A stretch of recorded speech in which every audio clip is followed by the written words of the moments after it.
రోహిణి తండ్రి రాకపోవడానికి నువ్వే కారణమంటూ మీనాని నిందిస్తున్న ప్రభావతికి దిమ్మ తిరిగే నిజం చెప్పిన శృతి. ఇందుకు ఏం జరిగింది? శృతి ఏం నిజం చెప్పింది? మరి ఇప్పుడు ప్రభావతి రోహిణి తండ్రి గురించి ఎందుకు మాట్లాడింది? మీనాని ఎందుకు నిందించింది? ఇదంతా కూడా వీడియోలో చూసి తెలుసుకునేద్దాం. గుండె నిండా గుడి గంటలు అప్కమింగ్ ఎపిసోడ్స్ లో ఏం జరగబోతోందనేది ముందుగా తెలుసుకోవడానికి వీడియోని లైక్ చేసి ఛానల్ ను సబ్స్క్రైబ్ చేసి పక్కనే ఉన్న బెల్ ఐకాన్ లో ఆల్ ట్యాప్ చేయండి. మొత్తం మీదకి చూసుకున్నట్లయితే కనుక శృతి అయితే ఇంటికి వచ్చేసింది. దాంతో ఇక ప్రభావతి ఆనందానికి అవధులే లేవు. ఇక శృతి వాళ్ళు వస్తూ తీసుకొచ్చిన కేక్ ని కట్ చేసుకుని ఇకపై కొత్త జీవితాన్ని మొదలు పెడదామని చెప్పి శృతి అనడంతో అందరూ కూడా కేక్ పీసెస్ తీసుకుంటారు, చాలా హ్యాపీగా ఉంటారు. అదే టైంలో సంజయ్ మోనికను తీసుకుని వస్తాడు. ఇక్కడికి శృతి రాలేదు, అంటే శృతి రవి విడిపోయారు, శృతి వాళ్ళ పుట్టింట్లో ఉంది అనే విషయం తెలుసుకున్న సంజయ్ ఇక మోనికని ఇక్కడికి తీసుకొచ్చి సెలబ్రేట్ చేసుకుందాం అనుకుంటాడు. కానీ వచ్చేసరికి జరుగుతున్న వేడుక చూసి షాక్ అయిపోతాడు. బాలు దాంతో నా కుటుంబాన్ని ఎవ్వరూ విడతీయలేరు, అలా విడతీయాలనుకుంటే నన్ను దాటాలి అని చెప్పేసేసి అనడంతో ఇక సంజయ్ తప్పని పరిస్థితుల్లో కేక్ పీసెస్ కట్ చేస్తాడు. కట్ చేయగలిగింది కేక్ మాత్రమే బావా, నా కుటుంబాన్ని అయితే కాదు, అలా చెయ్యాలంటే మాత్రం ఎవ్వరికైనా గట్స్ ఉండాలి అని చెప్పని అంటాడు బాలు. ఇక సంజయ్ వాళ్ళు వెళ్ళిపోతారు. వెళ్ళిపోయిన తర్వాత ఇక ఇంట్లో ప్రభావతి శృతి కూడా వచ్చేసింది కాబట్టి ఇక రోహిణి వాళ్ళ నాన్న వచ్చేస్తే ఇబ్బందులన్నీ తొలగిపోతాయి. మనోజ్కి కెనడా వెళ్ళడానికి వాళ్ళ నాన్నతో మాట్లాడి డబ్బులు తెమ్మని చెప్పి శృతిని అడగాలి, రోహిణిని అడగాలి అని చెప్పేసి రోహిణి దగ్గరికి వెళ్తుంది ప్రభావతి. ఏంటి రోహిణి, ఏం జరుగుతోంది? మీ నాన్న గురించి ఏమైనా తెలిసిందా అని చెప్పనంటే అక్కడ ప్రయత్నాలు చేస్తున్నారంట ఆంటీ, ఇప్పుడు ఆయన్ని బయటకు తీసుకురావాలంటే చాలా డబ్బు కావాలంట అని చెప్పని అంటే సంపాదించిందంతా ఉందిగా, ఏం చేశాడు అని చెప్పని అంటుంది. నేను అక్కడ ఉండుంటే నాకు ఆ లెక్కలన్నీ తెలిసేవాంటి, నేను అక్కడ లేను కదా, నాకు అవన్నీ తెలియవు అని అనగానే అయితే నేను నిన్ను అక్కడికి పంపిస్తాను, వెళ్ళి ఆ లెక్కలన్నీ చూసి ఎలాగొకలా వాడి కోసం ఒక 20 లక్షలు తీసుకురామ్మా, ఏదైనా బిజినెస్ పెట్టించడమో వాడి డ్రీమ్ కెనడా వెళ్ళడమో ఏదో ఒకటి చేద్దాం, నేనైతే ఇల్లు తాకట్టు పెట్టలేను రోహిణి అంటూ ఉంటుంది. ఇక అలా అనేసరికి సరే ఆంటీ ఏం చేస్తాం, తప్పదు కదా, నేను ముందు కాల్ కలుస్తుందేమో మాట్లాడి చూస్తాను, అక్కడ పోలీస్తో మాట్లాడటానికి ప్రయత్నిస్తాను అని చెప్పి చెప్తుంది. ఇక రోహిణి ఆ మాటలు మాట్లాడిన తర్వాత బయటకు వచ్చేసిన తర్వాత ప్రభావతికి ఎదురుగా మీనా వస్తుంది. దరిద్రపు కొట్టు మొహాలు ఎక్కడికక్కడ ఎదురుగా వచ్చి నుంచుంటూ ఉంటాయి, ఏం చేస్తాం, ఇలాగే అన్నిట్లోనూ నష్టపోతూ ఉంటాం అని చెప్పని అంటూ గబగబా వెళ్ళిపోతుంది ప్రభావతి. ప్రభావతిని చూసినటువంటి మీనా ఎందుకత్తయ్యా నేనేం చేస్తానని చెప్పి మీరు అలా మాట్లాడుతున్నారు అని అంటుంది. ఇప్పుడేంటి నాతో గొడవ పడతావా అంటుంది ప్రభావతి. నేనేమైనా గొడవ పడుతున్నానా? మీరే నన్ను చూసి దరిద్రపు కొట్టు మొహం అని చెప్పని అన్నారు, నాకు బాధ కలగదా? చెప్పండి అత్తయ్య, నాకు బాధ కలగదా అని చెప్పని అంటుంది. ఆ మాటలకు ప్రభావతి ఏంటండి ఇది, నన్ను కోడల చేత మాటలు అనిపించడానికే దీన్ని తీసుకొచ్చి ఇంట్లో పెట్టారా ఏంటి అని గొడవ మొదలు పెడుతుంది. ఈలోపు రవి శృతి కూడా వస్తారు.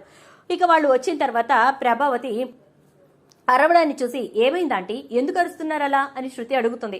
చూడమ్మా, ఈ మీనా ఆ రోజు అక్కడ పెట్టిన గొడవ వల్ల ఇదిగో రోహిణి వాళ్ళ నాన్న కూడా జైల్లో పడ్డాడు అనగానే ఏంటి, రోహిణి వాళ్ళ నాన్నని జైల్లో పెట్టారా, దేనికి అని చెప్పనంటే అదంతా పెద్ద గొడవలమ్మా అని అంటే సరే ఆ గొడవ గురించి నాకు అనవసరం, అసలు మీనా ఇక్కడ జరిగినటువంటి గొడవ ఏదైనా వాళ్ళ నాన్న జైల్లో పెట్టడానికి సంబంధం ఉందా అని చెప్పని అడుగుతుంది శృతి. అవునమ్మా, ఇది ఇక్కడ దరిద్రపు ఏడుపు ఏడవడం వల్లే అక్కడ కుబేరుడు మనిషి జైల్లోకి వెళ్ళిపోయాడు అని చెప్పని అంటుంది. స్టాప్ ఇట్ ఆంటీ, ఏం మాట్లాడుతున్నారో మీకు అసలు అర్థమవుతుందా? మీనా ఇక్కడ ఏడవడం వల్ల అక్కడ ఆయన జైల్లో పెట్టడం ఏంటి?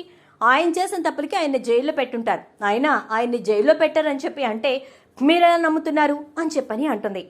అదేంటమ్మా అలా అంటావు, నమ్మకపోవడం ఏంటి, ఇందులో నమ్మకపోవడానికి ఏముంది అని చెప్పనంటే ఆ రోజున రోహిణి అయితే వచ్చేస్తున్నాడు మా నాన్న ఇదిగో అదుగో అని చెప్పింది కదా, మరి ఆల్ ఆఫ్ ద సడన్ జైల్లో పడడం ఏంటి అని చెప్పని అంటుంది.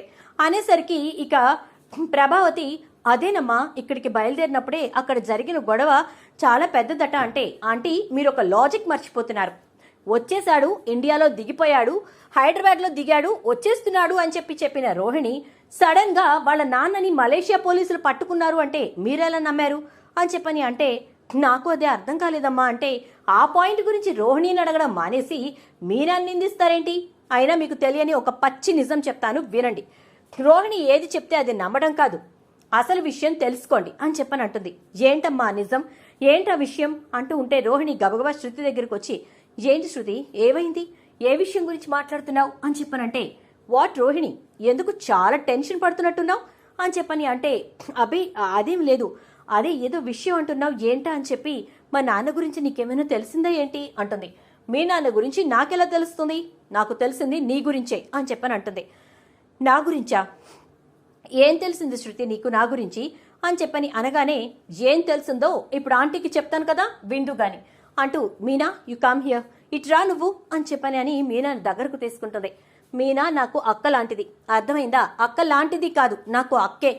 నాకంటూ మంచి చెప్పి నన్ను ఎప్పటికప్పుడు గైడ్ చేసే కరెక్ట్ పర్సన్ ఎవరైనా ఉన్నారంటే అది మీనా మాత్రమే. ఈ రోజు నుంచి ఆ లిస్ట్లోకి బాలు కూడా చేరిపోయాడు. వీళ్ళిద్దరే మా మంచి కోరుకుంటారు. ఈ ఇంట్లో ఇంకెవ్వరికీ మా మంచి అవసరం లేదు. మీకు నా వెనుకున్న డబ్బు కావాలి, మీ కొడుకు కావాలి, అంతేకాని నా గురించి మాత్రం మీకు అక్కర్లేదు. అండ్ వీళ్ళకి అసలు పట్టనే పట్టదు. మామయ్య గారు అందరూ బాగుండాలి అనుకుంటారు. సో నాకు మీనా నా కన్న తల్లి కంటే ఎక్కువ. కాబట్టి మీనాని ఎప్పుడైనా ఎవరైనా ఏమన్నా అంటే నేను ఊరుకునే ప్రసక్తే లేదు. ఇక ఆంటీ, మీకు నేను చెప్పాల్సిన విషయం ఏంటో చెప్పనా? అసలు రోహిణికి తండ్రే లేడు అని చెప్పని అంటుంది. ఒక్కసారిగా షాక్ అయిపోతుంది ఈ ప్రభావతి. ఏం మాట్లాడుతున్నావమ్మా అంటే, ఆ రోజు ఫంక్షన్లో ఎవరి గొడవలో వాళ్ళు ఉన్నాం. రోహిణి మాత్రం చాలా టెన్షన్ పడుతోంది. ఎందుక ఏంటా అని చెప్పి నేను అడుగుదాము, ఏదైనా ప్రాబ్లం ఏమోనని చెప్పేసి మాట్లాడదామని రూమ్ దగ్గరికి వెళ్ళేసరికి రోహిణి అండ్ హర్ ఫ్రెండ్, తన ఫ్రెండ్ ఉంది కదా విద్య, వాళ్ళిద్దరూ మాట్లాడుకుంటున్నారు. అసలు నీకు తండ్రంటూ లేడు అని, మలేషియా అనేది అంతా అబద్ధం అని చెప్పి, నువ్వు ఆడుతున్న నాటకం గురించి మీ అత్తకు తెలిస్తే నీ బ్రతికి ఏమవుతుందో అని చెప్పి విద్య అనడం నేను విన్నాను. దానికి రోహిణి వెంటనే ఏమందో తెలుసా? అందుకోసమే కదా ఆ మటన్ కొట్టు మాణిక్యాన్ని తీసుకొచ్చి మా మావయ్య అని చెప్పి నాటకం ఆడించింది. ఇప్పుడు బాలు ఎలా అయినా సరే నువ్వు పంపించిన ఆ మనిషి వల్ల తాగి ఇక్కడ గొడవ చేశాడనుకో, మా నాన్న టాపిక్ పక్కకి పోతుంది, ఇకప్పుడు ఏ ఇబ్బంది ఉండదు అని చెప్పేసి వాళ్ళు మాట్లాడుకోవడం నేను విన్నాను. బై ఛాన్స్ ఆ రోజు బాలు తాగలేదు. సో రోహిణి వేసిన ప్లాన్ క్యాన్సిల్ అయిపోయింది. దాంతో తనకి కలిసి వచ్చిన పాయింట్ ఏంటంటే, మా నాన్న వాళ్ళు కూడా అదే ప్లాన్లో ఉండడం, బాలుని రెచ్చగొట్టి అక్కడ గొడవ చేయించాలనుకోవడం అనేది రోహిణికి కలిసి వచ్చింది. దాంతో మీరు ఈ గొడవ వైపు మళ్ళారే తప్ప రోహిణి వాళ్ళ నాన్న గురించి పెద్దగా పట్టించుకోలేదు అని చెప్పని అనేసరికి, ఏంటి రోహిణి ఇదంతా నిజమా అంటే, అదేం కాదత్తయ్య, ఎందుకు శృతి ఇలా చెప్తున్నావు అంటే, జస్ట్ షడప్ రోహిణి, అబద్ధాలు ఆడకు. నాకు అబద్ధాలంటే నచ్చవు. ఉన్న విషయం ఉన్నట్టు మాట్లాడతాను, కుండ బద్దలు కొట్టినట్టు మాట్లాడతాను. ఆ రోజు నేను క్లియర్గా నా చెవులతో నేను విన్నాను అని చెప్పి శృతి అనేసరికి ఇంకా ఏం మాట్లాడాలో అర్థం కాక షాక్ అయిపోతుంది రోహిణి.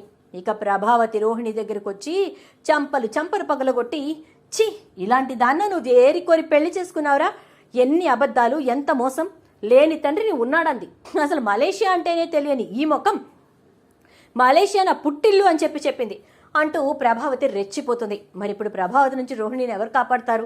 మీనాన్ని నిన్ని మాట్లాడుతున్నటువంటి ప్రభావతి ఇప్పుడు తల ఎక్కడ పెట్టుకుంటుంది? ఎందుకంటే రోహిణిని గొప్పగా చూసుకుని మీనాని తక్కువ చేసి మాట్లాడింది. పుట్టిల్లే లేని రోహిణి ఇప్పుడు అసలు పూర్తిగా సుగుణమ్మ కూతురని తెలిస్తే ఇంకా బాగుంటుంది ప్రభావతికి. చూద్దాం మరి ఏం జరగబోతోందో. వీడియో నచ్చితే లైక్ అయితే చేసి వీడియోని షేర్ చేసేయండి. అలాగే ఛానల్ అయితే సబ్స్క్రైబ్ చేసుకోండి. పక్కనే బెల్ ఐకాన్లో ఆల్ ట్యాప్ చేయండి.